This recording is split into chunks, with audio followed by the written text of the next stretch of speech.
So I'm on the North Country Trail and I've taken a break, so I thought I'd shoot some video. And I think when I get home, I'm going to do a video on bear spray, which is something that everybody should be carrying. You know, if you're on the CDT, any place from North Wind River Range all the way to Jasper, Alberta, if you do the Great Divide Trail also, any place in Western Canada, not so much on the PCT. I think they've had some grizzly sightings in the Cascades, but I don't carry it there. But the Bob Marshall, Yellowstone, so many places going up the CDT, you're going to want to have bear spray. And it's something that I didn't even, when I did the CDT, I really had never even seen bear spray. For years I carried, which I thought was a good idea. Ever since I was a kid, I'd carry a cut off, like quarter-ish stick of road flare. I always thought I'd pop that flare, and you know, what do animals fear more than hot phosphorus? Fire.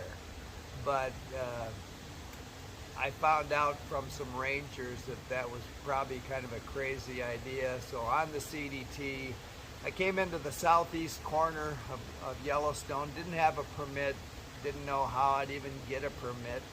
There's nobody out there. I came off the thoroughfare and started up toward Heart Lake Geyser Basin. Came in kind of late in the evening, so I went to a ranger cabin there, and patrol cabin. There were a couple rangers. I told them what I was doing, and they were cool with it. They just said, you know, camp out here in this field. And so the next morning, I get up at dark 30. The next morning, they're coming out of the backcountry, and I said, what are you guys been doing? Well, they were looking for a lost hiker. I thought backpacker, but it was actually a day hiker who had gotten in a fight with her husband the day before, and he left her out there, but that's another story. Anyway, I worked with them for a couple hours looking for this hiker, and at one point they saw that I carried no bear spray, and they said, "You're not carrying any bear spray, what do you do?" And I showed them my road flare, and they thought that was pretty funny. They said, "What are you going to do if you pop that flare and that bear keeps coming?" I said, "I'm going to use it as a suppository and outrun him. What are you going to do with that bear spray?" But they told me enough stories that I decided maybe I should start carrying some bear spray. So I did invest in some, and carried it the rest of the trip, and I've been carrying it ever since. So of course I'm not carrying any today. We don't have any grizzly bears in Michigan, but this new Cockwell 40 pack has these shoulder strap pockets, and this is going to be a perfect place for bear spray when I do carry it. I've always carried it in my water bottle pocket just for kind of quick draw. You want to be able to get your hands on it quick, but you know, there's no guarantee. Deploying it is probably going to be the hardest thing you do. And you know, when I talked about the Heart Lake Geyser Basin, 2 weeks after I went through there, kid from Seattle was backpacking on that same trail, and he ran into a sow with cubs. His cousin had lent him his bear spray, and it was a chest holster right here, just like having it on your strap. I mean, it's right there. But when he saw those cubs, he knew that wasn't good, and he started backing away. And he said the next thing he knew, a freight train of fur came out of the trees and hit him, slammed him down, grabbed him by the head, started shaking him around, and he survived. You know, he was severely mauled, and the picture I saw of him, he had no hair, and he had a big X across here with stitches going both ways on his head, and never got his hands on his bear spray, never touched it. And that, you know, that deploying it, that's really, a lot of times you won't get the opportunity. You know, the bear spray is for when you do have time to deploy it. It's going to be much better than carrying a weapon, which a lot of people will disagree with. But now that they allow weapons in national parks, which still shocks me, for 50 years you couldn't have one, and can't shoot it, can't go into a federal building with it, which is the bathroom, but you can carry it.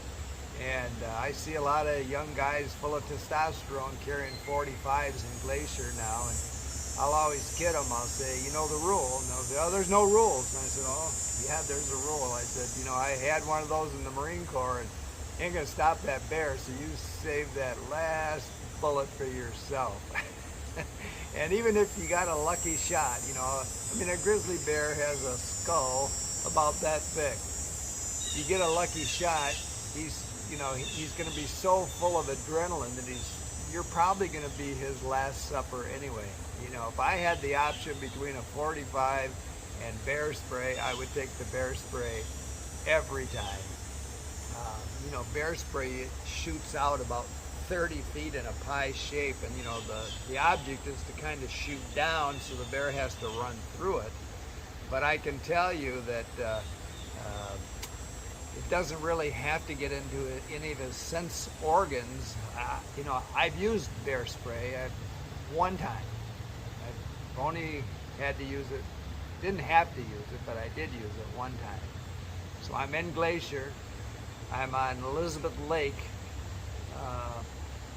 way back on the, I can't remember if it's the foot or the head, I can't remember.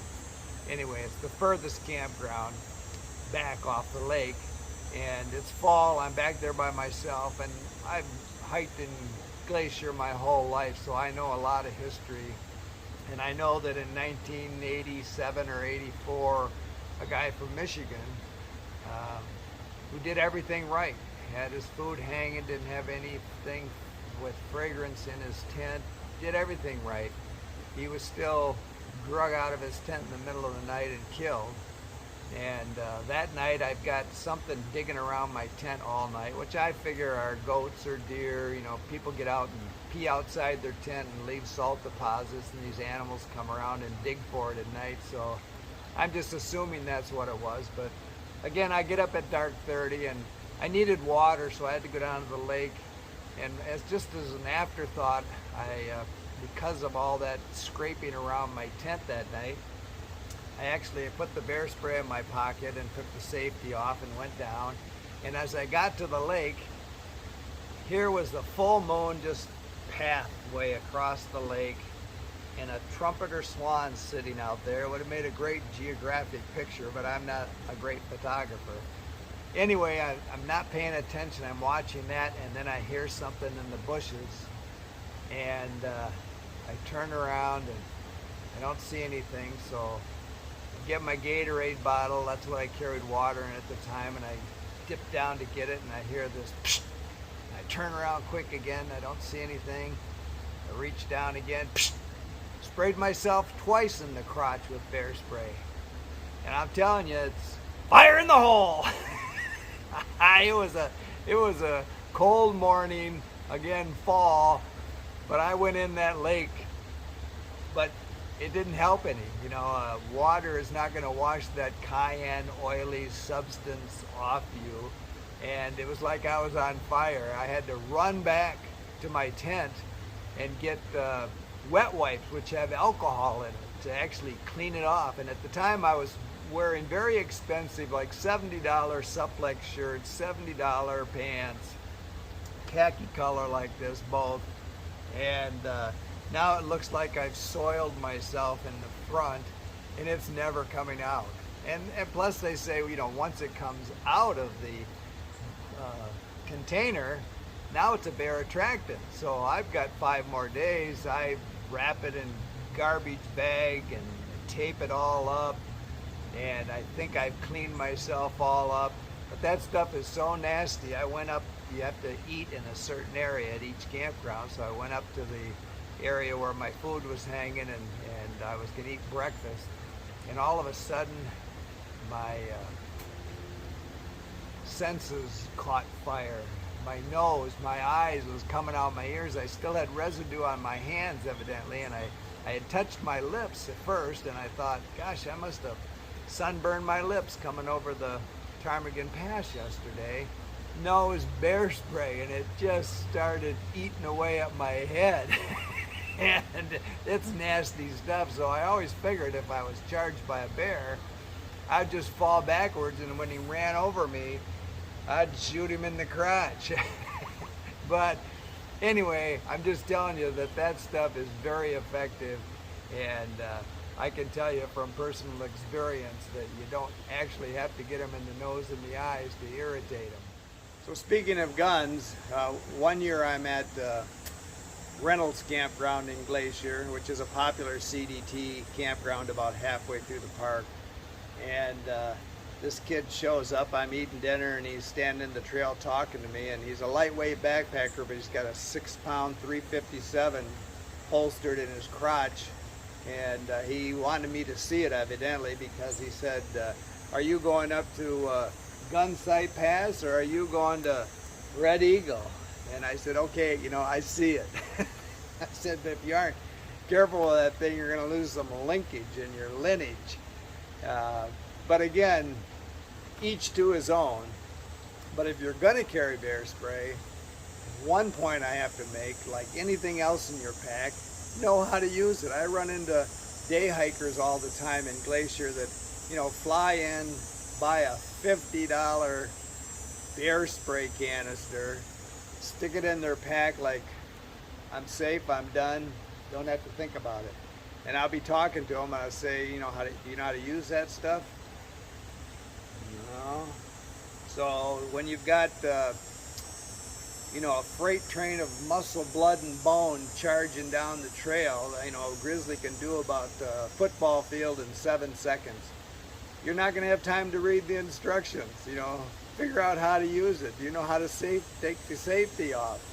It's like anything else. It's only going to be good if, you know, you're going to have cockpit problems out there. You're going to have lots of problems if you don't know how to take that safety off and actually spray it and how to spray it. It makes no sense to me, but so many people I run into don't have a clue. You know, rangers will tell you to make a lot of noise. Now, I hike as quiet as a church mouse, and I've never had a problem. I want to see wildlife, so I don't want to be clapping and yelling, hey bear, going up the trail. And I had some girls pass me last year. I could hear them coming for a mile, clapping, and they said, don't you clap? And I said, not unless that bear does something really entertaining. And I've run into lots of rangers in the backcountry, and none of them are clapping, none of them are saying, hey bear. So that must be something they learn when they start working there to tell the tourists. But, you know, I'm not saying don't make noise. I want critters to know I'm coming, but again, that doesn't always move them.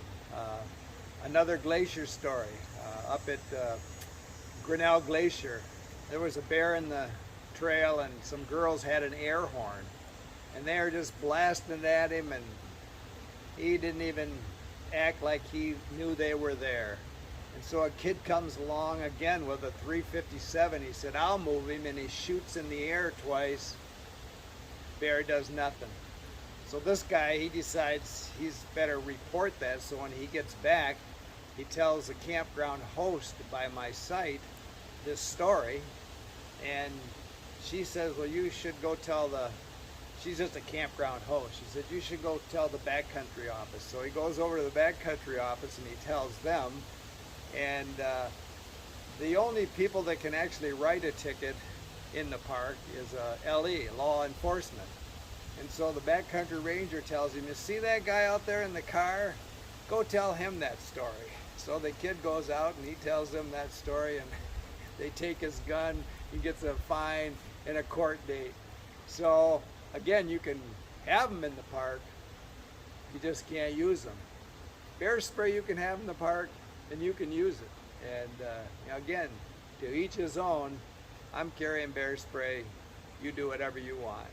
So if you made it through this whole video, good for you. But it is getting long, so I'm going to make it a series of 1, 2, 3, 4. I've got a lifetime worth of bear stories. And so instead of making it an hour YouTube, I'll break it up.